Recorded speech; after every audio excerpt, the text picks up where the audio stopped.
वालेकुम स्टूडेंट्स, कैसे हैं आप सब। हम पढ़ रहे हैं साइंस का chapter number 9 compound mixture and element. Last lecture में हमने एटम और मॉलिक्यूल को डिस्कस किया था। आज हम पढ़ेंगे compound and mixture. Compound and mixtures की बात करने से पहले हम बात करते हैं पार्टिकल मॉडल की। पार्टिकल मॉडल क्या होता है? A substance are made up of atoms and molecules.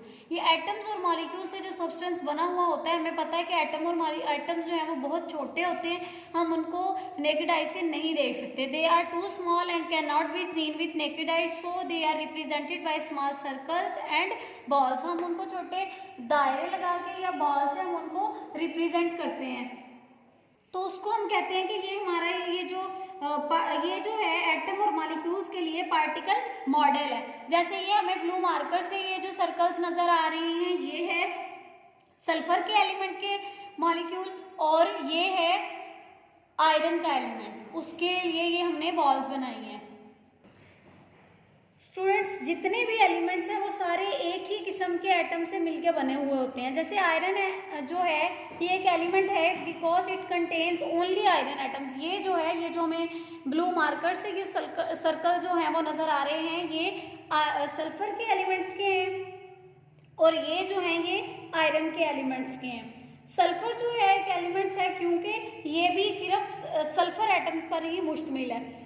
ये क्या है? सल्फर एलिमेंट है क्योंकि ये सिर्फ सल्फर के एटम्स पर मुश्तमिल है। इसका जो सिंबल है सल्फर का वो होता है S। और ये जो है ये आयरन के एलिमेंट हैं। ये सारे जो एटम्स हैं वो सेम है और आयरन का जो सिंबल है वो Fe होता है। अब अगर हम मिक्सचर की डेफिनेशन करें तो वो क्या है कि व्हेन टू और more elements are mixed but not chemically combined, कि हम दो या दो से ज्यादा एलिमेंट्स को मिक्स कर दें, मतलब रैंडम मिक्सिंग कर दें, लेकिन वो केमिकली एक दूसरे के साथ जुड़े हुए नहीं होते हैं।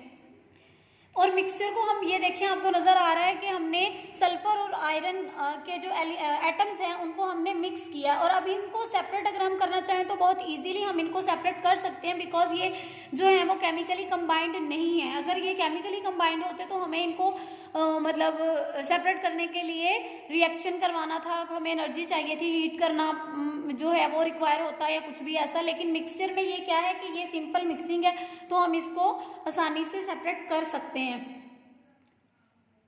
इसके लिए अगर हमें इनको सेपरेट करना हो तो हम एक मैग्नेट यूज करते हैं जो क्या करेगा कि आयरन के जो पार्टिकल हैं उनको अपने तरफ जो है वो अट्रैक्ट कर लेगा।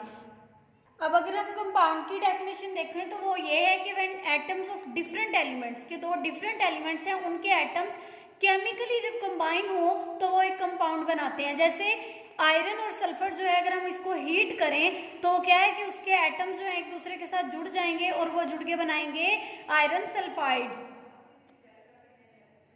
और कंपाउंड में ये जो एलिमेंट्स हैं इनको हम इजीली सेपरेट नहीं कर सकते। All the particles are exactly the same but each molecule contain one iron atom combined with one sulfur atom। और इसका जो फार्मूला है वो होगा FeS। आयरन सल्फाइड का फार्मूला जो है वो FeS होगा।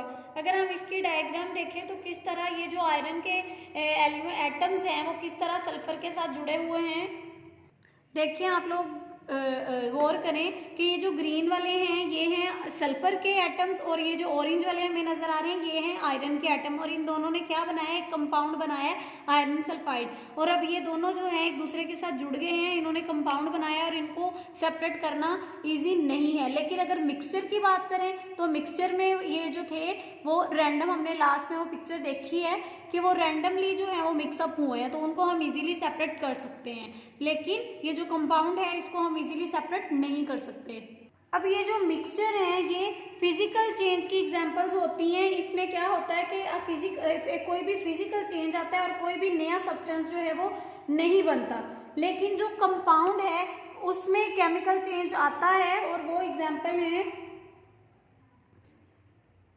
केमिकल चेंज जो है वो कंपाउंड की एग्जांपल है। और केमिकल चेंज जब आता है तो एक जो दो सब्सटेंस है वो मिलके मुकम्मल तौर पर कोई नया सब्सटेंस बनाते हैं और इसको हम जो है वो सेपरेट फिर नहीं कर सकते, उसको दोबारा अपनी रिवर्स पोजीशन में लेके जाना बहुत मुश्किल है। लेकिन फिजिकल चेंज में कोई जो है केमिकल वो नया सब्सटेंस नहीं बनता तो हम इजीली उस प्रोसेस को रिवर्स कर सकते हैं। ये था हमारा आज का लेक्चर। इसमें से अगर कोई बात समझ ना आई हो तो आप लोग कमेंट सेक्शन में पूछ सकते हैं। कोई भी आपको डिफ़िकल्टी आ रही है तो मैं आपको उसका आंसर ज़रूर करूँगी।